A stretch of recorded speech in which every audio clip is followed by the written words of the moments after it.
cabin air filter is located in the passenger side footwell.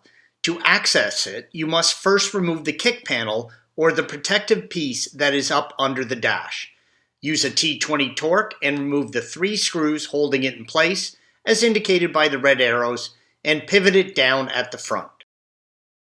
Disconnect the electrical connection for the footwell light, red arrow. Pull out the connection for the footwell temperature sensor, red arrow. You can now slide the piece all the way down and then pull it out. With the panel removed, locate the air filter housing up by the center tunnel. Slide the plastic clip towards the rear of the vehicle as indicated by the red arrow.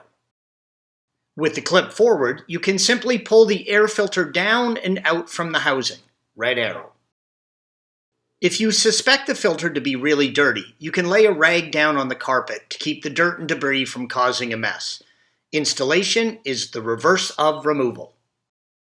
Thanks for watching. Click here to view the original article along with hundreds of other DIY content for your car.